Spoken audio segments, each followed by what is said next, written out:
wanted to give you an insight into each of these guys. So a couple of weeks before this gig at Mississippi Pizza, we all sat around and brainstormed.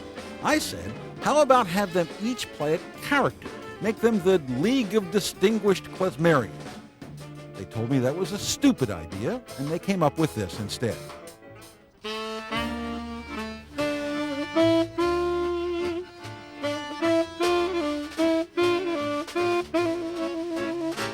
They said, we'll each pick a location, one that says something about us as individuals. We'll set up and play there. Certainly beat my idea.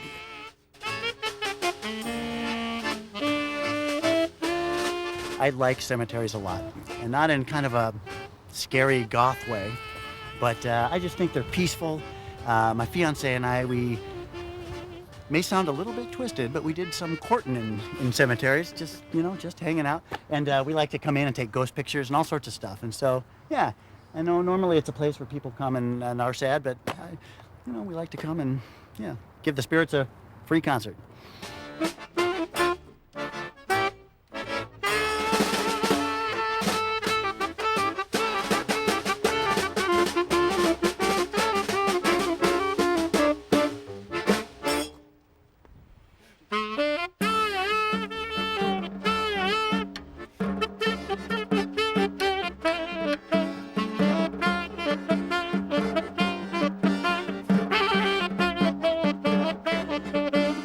Place that I like to come to a lot with my dog and just come out and walk and kind of get away from Portland and write music and just enjoy the wind, actually. I love the wind a lot, and the water.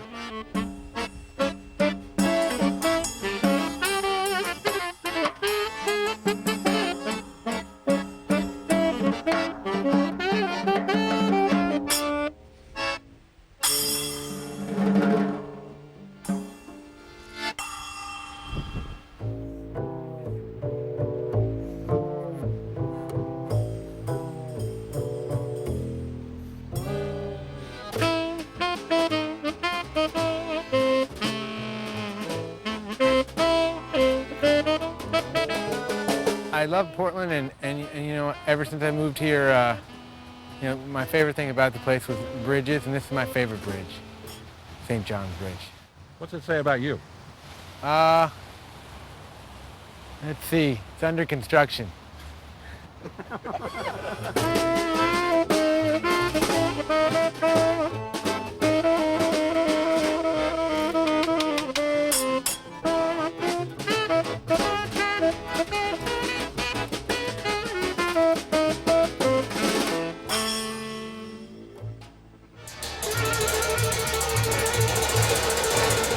Surely you've recognized the saxophone player by now. You've seen him many times on Art Beat as the accordionist in Three Leg Torso. He wanted the band to play on public transportation.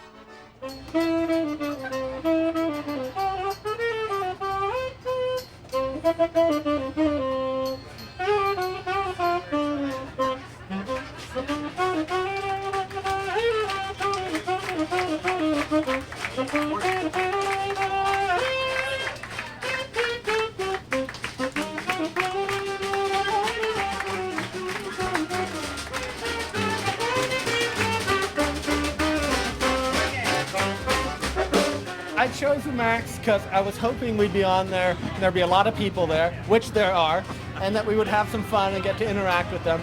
Also, our music, as you might notice, wanders all over the place without much restriction, so I thought it would be appropriate to be on a traveling vehicle at the time.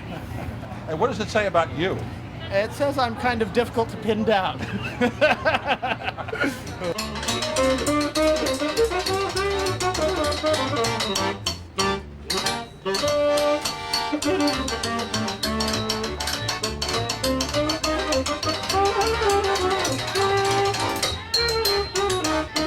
Their extremely artistic usage of public transportation led them here, to Mississippi Pizza in northeast Portland, where they've been playing for a couple of years.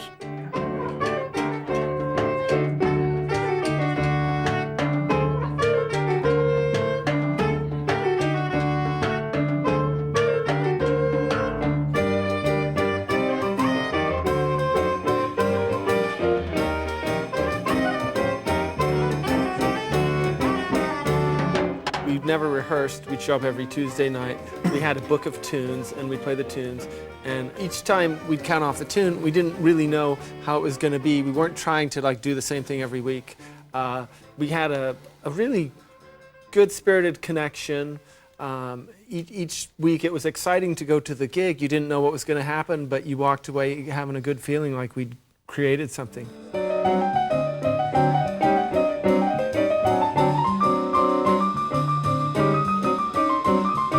I had been intrigued by John Zorn's Masada work and the idea of bringing jazz musicians into klezmer music and allowing the form, which already was based upon group improvisation, from what I've heard from the music I've listened to of klezmer, and extending it further and kind of approaching it in more of a jazz way by putting in modern harmonies and modern rhythms and stuff like that.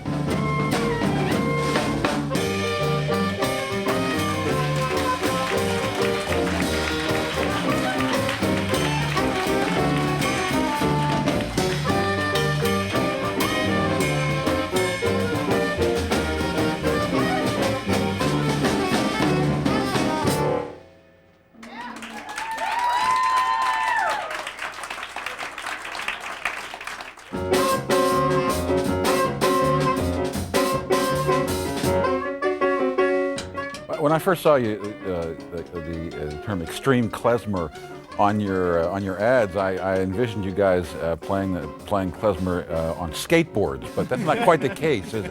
What does that mean? Well, I think I came up with the term extreme klezmer, and it was in part because we were improvising a lot with the music. We wanted, you know, it was kind of no holds barred, and the extreme nature, although not present every night, you know, could be present at any point in time. And just to differentiate ourselves also from a more traditional based klezmer, because we're not, for the most part, trying to recreate something that's been done before. We're trying to move it into whatever might be next.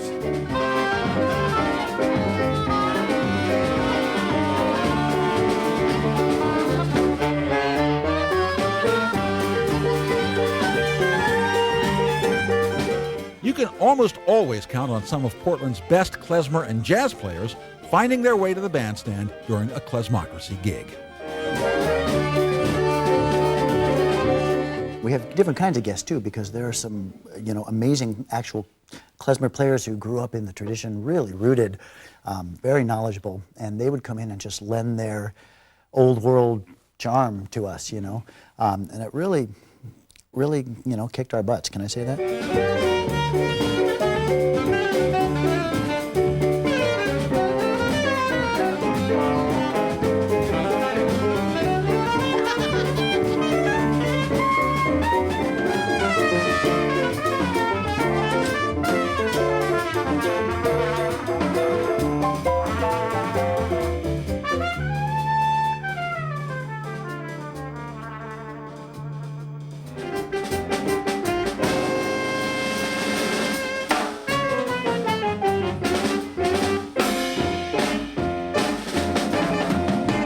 The boys are having a bit of an identity crisis at the moment. Are they a klezmer band, a jazz band, or some combination of the two?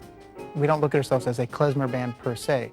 We're a band that likes to experiment and take artistic liberties, and there's a word that's in our CDs, Lev Liberman wrote, deconstruct klezmer. I don't think that was a conscious choice. We never said, let's deconstruct klezmer, but it's more about making the music, using klezmer music and bringing in whatever other influences we have and allowing it to happen in the moment.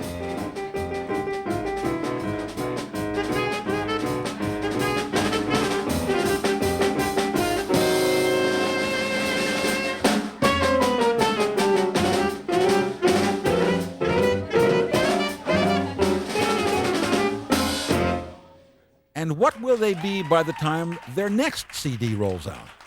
When we started, we relied more on klezmer music as sort of our source material, and we became Klezmocracy, both to reflect that and it as humorous. Now we're drawing more from jazz and Latin music, and sometimes the name doesn't describe as well what we're doing now, but I think we're going to stick with that identity, but broaden the scope more.